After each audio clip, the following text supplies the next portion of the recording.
editor of Nerdist.com, and thank you so much for being here for the Voltron Legendary Defender panel. And I can talk about Voltron all day, but you don't want to hear me talk about it. So let's bring up 4 people who are very integral to the Voltron process. First of all, executive producer Joaquin Dos Santos.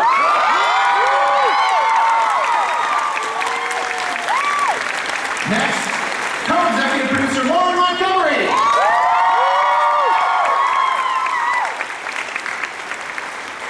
She plays Pidge. That's Taylor Clark.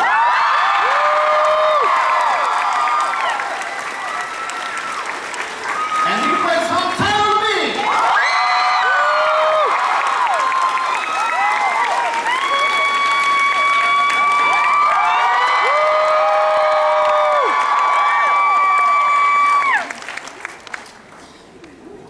All right, have a seat, everybody.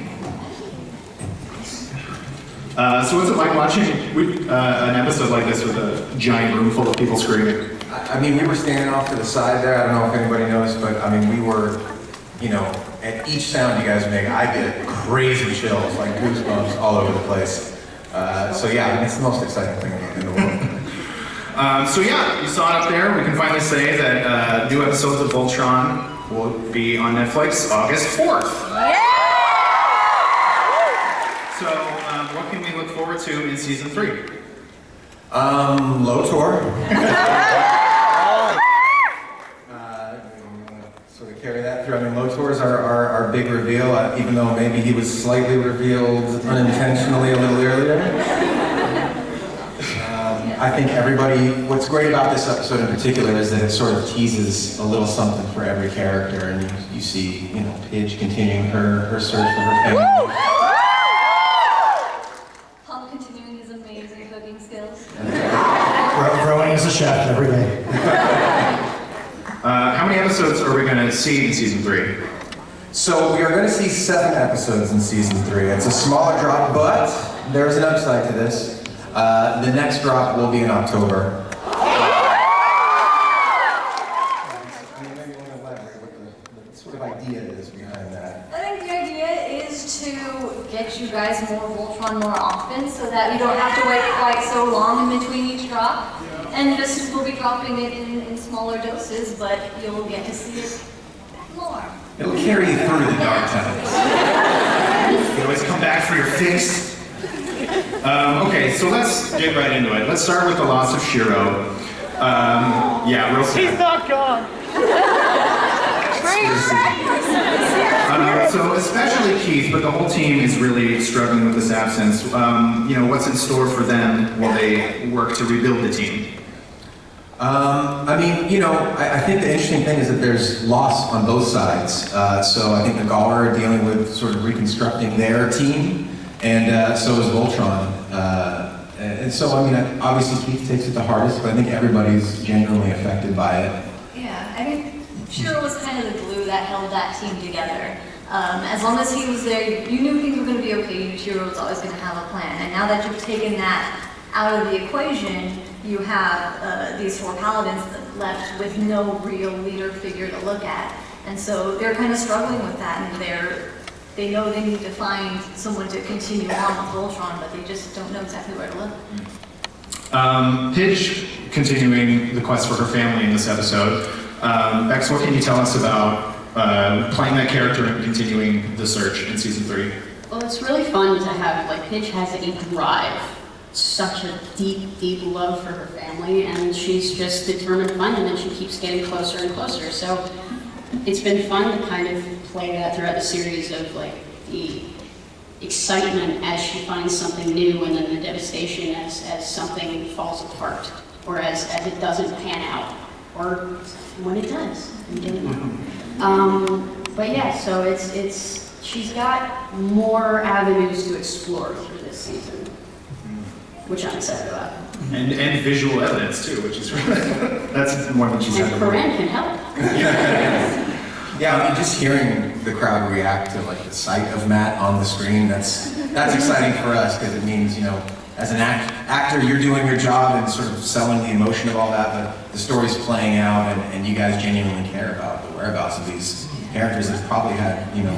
Did I hear you guys gasp? I thought I heard a gasp. Yes, yeah. He's a character that we've really not seen outside of still pictures or video footage, and yet so many people care about him so much. I think that's partly because of how much you make Paige love her family. Or how much you make people. Both. You can both pat each other on the back. Tyler, it's really great to see Hunk in this episode kind of bring everybody together through food. I love that he's kind of this positive force on the team and certainly kind of seems to be trying to keep the peace with everything going on. What's in store for Hunk this season? Well, I think in the absence of Shiro, I think Hunk is planning on converting the remaining 4 lions into like space food trucks. And just, go around to planets in need or just, hungry denizens around the universe and just provide food. And just in the meantime, we still have goals and plans. Still got some things to take care of, obviously. But, in all seriousness, there's the one thing I will say about the food and the levity that Hunk brings, it's juxtaposed very, very starkly against how dark this season gets, I think. So the levity and the zany, I'll use the word zaniness of this season. There's some episodes that are so wacky and weird and one-off because we have to counterbalance how intense this season gets. So Hunk really has, I think, an integral part of bringing the levity. And I'm glad to do so. Space Mall this year. Yes. Space Mall, yeah, I would say for sure. Space Mall is very special to our hearts. The official Carlton Necker, Benjamin Carlton Necker is here. Yeah, the real Carlton Necker is here. He's with us. That's the real deal Holyfield right there. Hey, I also just wanted to say that Hunk in this episode definitely showed his prowess as a fighter now in Highland. Yeah, there's some pretty cool maneuvering going on these days with Hunk. He's found his legs. He has a leg, He's found his leg. The Tyler during the corkscrew part was like, that's awesome. That's right. And I got chills on that for real. I got goosebumps and chills when I saw that. I was like, yes, he's arrived. Confident Hunk. Let's talk a little bit about the Blade and Marmora real fast. They're obviously working to help build the coalition in the absence of Voltron. But we saw that some of the people that they're freeing are not trusting of them at all. What was your kind of thought process behind their storyline this season? I mean, they're going through a similar thing that Laura went through pretty early on, right? Yeah, I think when you've been dominated by like a certain, we have this one alien race that's been out dominating the universe. Not everyone knows that there are people within that race that don't believe that same Ideology. Yeah, so they just assume every Galra person is going to act in that way. So they do have a prejudice, and they will have to go through that same journey that Allura went through of realizing, hey, even Galra know that that's bad. And it adds a dynamic where I think, we could have very clear-cut good guys and bad guys, and I think the good thing about our universe is that there's a big gray area where people are still trying to figure things out. And they're super awesome. They are. They're space ninjas, guys. I mean, how can you not? I love their run. And I guess let's talk about Lotor. Let's do it. People have been so excited to see Lotor since the fake cow footage at one point. Right? I remember that. So he's obviously got a different approach to leading than Zarkon did. What about the creation of his character? Can you tell us? I mean, I think that was something we talked about pretty early on. Zarkon was like, for all intents and purposes, just an evil dude. I think hopefully we'll get to explore more of what made Zarkon Zarkon, but Lotor has a completely different approach than Zarkon had. Yeah, when you're setting up a show, you really need to make sure that your villain is a villain. And that was, Zarkon was our approach to that. This is our villain, he's clearly a bad guy. Maybe later we can break into his character a little more and figure out what makes him tick. But we established bad guy. Yeah. Lotor, we got our heels under with our feet under us, we're going with this show. You know what it's about now, and so now we can play with our villains a little more, and they don't have to be 100% bad from day one. And that's really what Lotor is. He's still not a good guy, but he's definitely got a different approach from what Zarkon does. The best bad guys are bad guys that you feel for, right? Yeah. Always those bad guys And that the ones you where can you find a little can bit of kind yourself in. of see where they're coming from. If they have a plan that's not necessarily the worst plan, they're just going about it in a really bad way. And you got AJ to play him, and he's just. We gotta talk about that guy. Yeah, let's do it. Yeah. Okay. I'm sure you guys are all curious. Who is the voice of Lotor? AJ Locasio, who is an absolute genius. Voice actor. Handsome devil. Who couldn't be more excited than we're actually talking about Lotor, because he's had to keep that secret on all his feeds. And that is not even a real accent. He's just amazing at accents. And also played, I think, Marty McFly in the Telltale He's game. been in The Croods. I don't know what the role is. Yeah. But I mean, he's amazing. He's super versatile and And the nicest guy ever. nice guy in the world. That's Go what you want follow from him on all of his. It is what you want from the blow film. his Twitter up. I'd love to see him just like get 1 million followers. Please do. Yeah, do it right now. I'm like that too. Right now, it's only 5 minutes.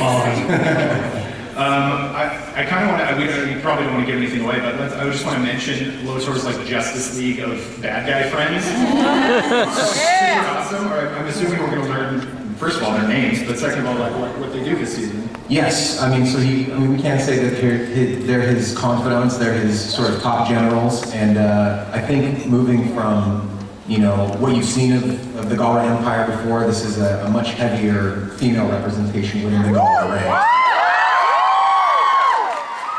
Yeah, so Lotor being like the open-minded guy that he is, I think he just clearly you can see his generals are not even full Galra, they're half-breeds.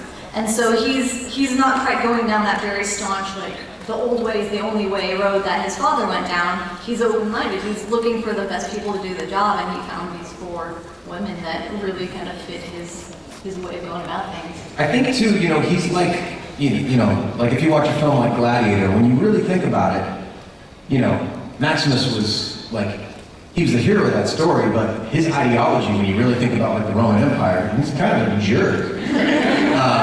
So I think Lotor sort of falls into that same-ish territory where I kind of agree with what he said. I understand his methods, like we were talking about up here, but the Galra is still very much the Roman Empire, And if you can have somebody on your team who can turn invisible, like, that's a great, Yes. that's a great one to have. All right, so we're gonna get some fan Q&A here in a bit, so line up for that. But before that, I want to get to, as everyone stands up, oh my God, announcements. So all of you here will receive a SDCC exclusive poster created by the Voltron crew. Put that up. Or not.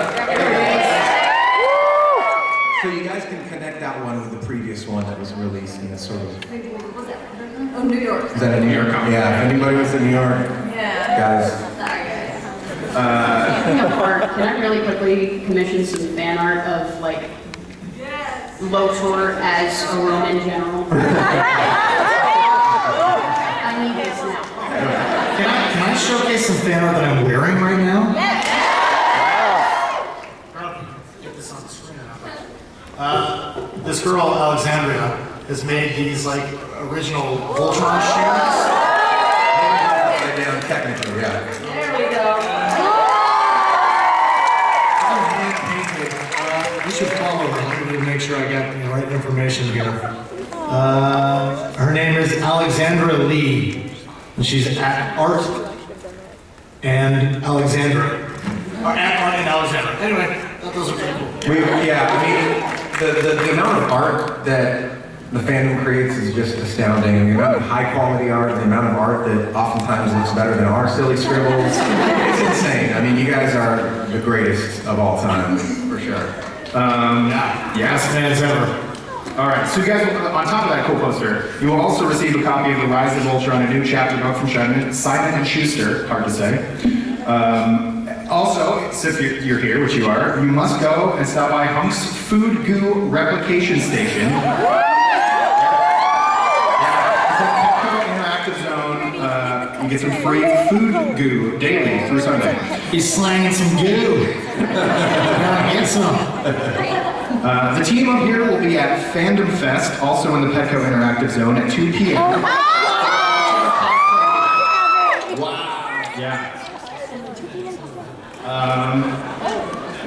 through Toys R Us, Playmates has released the highly demanded combinable die-cast lions. They are available at the Entertainment Earth booth and in Toys R Us stores this fall. That's pretty dope. Seasons 1 and 2 of Voltron are going to be available for download on a number of stores on July 24th, including iTunes. Lion Forge Comics is giving away Black Lion masks and posters at their booth throughout the con. Be sure to stop by and pick one up, and a copy of Voltron Legendary Defender Series 1 if you haven't already. And you can also check out some very cool Voltron motion comics available on the DreamWorks TV YouTube channel. Check it out. All right, so questions. Who's got a question? Yeah. Hi. So when the New York Comic Con got dropped, there were a lot of names and numbers that correlated to them, and the whole family dog was Gunther. And then you changed it to Bebe. Why did that happen? It actually happened because we have a studio dog at Soundworks, which is where we record our audio. And that dog's name is Bebe. And she was a magnificent dog, and she unfortunately contracted bone cancer and passed away.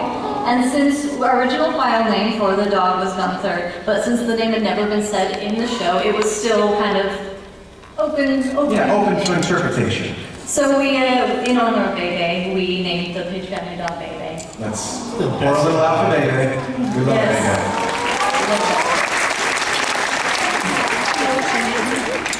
Hi, with Shiro gone and Keith more isolated from the team now, and we saw in season 2, Lance is insecure and unsure of his place on the team. How do each of you see the team's dynamic currently and going forward into the future? I mean, I think that's the most interesting thing, sort of moving forward. Who's really going to rise to the occasion, and are they going to need to look to outside help for that leadership role? Yeah, it's obviously the team dynamic now is a bit of a mess. Yeah. And really that's kind of the fun of storytelling is you build something up and then you tear it down and then you build it up again. We have strong contenders even within the team. Allura is an amazing person, but even she isn't full lion leadership. Right. And Keith was part of the jerk store in this episode. Yeah, so everyone on our team kind of has things that they're not as fully evolved into a leader as Shiro is, but they need to get there. Someone needs to get there, or they need to come together as a team to be a cohesive unit that creates that leadership. They could also just do voice, audition for the voice. Yes, why not? I think it's important to know too that it's what do we call him, Space Dad? So his kids are shook, you know what I mean? It's take a long time for us to sort of figure out what to do with our daddy. So don't expect that anytime soon. Wow, spoken truly. We're all freaking out, man. Just like you guys. Thank you. Hi, my question is for Joaquin and Lauren. Could you talk a little bit about your career trajectory and how you got to work on a show like Voltron, and maybe give any advice for someone who might want to be on the other side of the table one day? Yeah, I mean, I think just, again, we sort of grew up loving this medium, we grew up with very much sort of the Saturday morning cartoon influence, and then after school cartoon influence, and I think it's just part of our DNA, to be honest with you. So I think if you're passionate about something, if you truly believe you have it within you, it's gonna happen, in one way or another. I think you just have to, it's cliche and all that, but don't stop. Don't stop trying. Yeah, and there's multiple different paths to get ultimately where we've been. Some people go in and pitch a show and get it off the bat. Most people need to work hard and work their way up and start at the bottom, and just don't be afraid to start anywhere or to take any avenue. Even just do something for yourself. We have multiple crew members who just do their own thing on the side. They make their own comic, they do whatever. I know one lady in animation who pitched a show around multiple places. Her name is Brianne Drewhart. I don't know if anyone knows of Brianne, but she does a comic called Harvey G. And she pitched it everywhere and nobody wanted it. And then she just said, you know what, I'm going to make it for myself. She did an online comic, and now everybody wants it. And so I think she's at Nickelodeon now, possibly developing that or something else, but there's just so many different avenues to do it, and you know, just don't allow what other people tell you to dissuade you if you truly believe in something.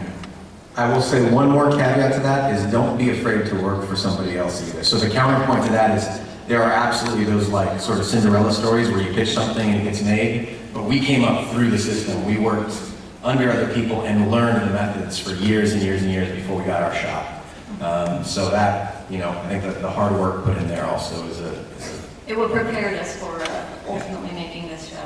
If we had made this show with none of that under our belts, you'd see a really different show. Yeah. It would be a little strange. we're haggard, but we'd be like way haggard. Can I add one more thing too, just because I'm currently trying to pitch a show right now, and it's one of the most disheartening, discouraging things I've ever been through. Don't worry about that. That's part of it. I think you just have to lean into that and just know that nobody wants to just do anything to help you. Nobody wants to make it easy for you, so you just have to keep banging on doors and just believe in what you're trying to make. That's it. Great question. Next. Hi!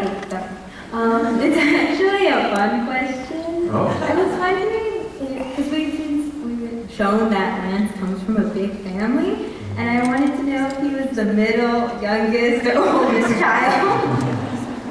He's somewhere in the middle. I think he's one of the younger. If he's not But we the got- youngest. is he? He's got. Oh, he's got his name. Oh, he's little brother for So sure. it's a Yeah, big he's little brother. family. I think he's the youngest. He's got like a sister or brother who's old enough to have their own kids. So he's got younger nieces and nephews. So I always see the lineup, so I see He's it, just like- and there's like these two little kids. But you know, he's been the caretaker of nieces and nephews, so he's a well-rounded guy. He's not just a spoiled baby. He's a little spoiled. A little bit of the He's a baby little of his family. Thank you. Yeah. We have time for maybe one more.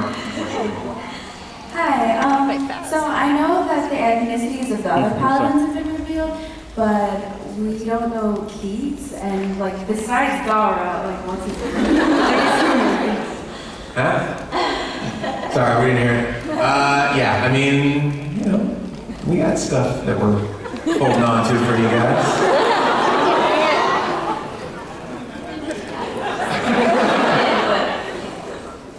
Okay, actually one more.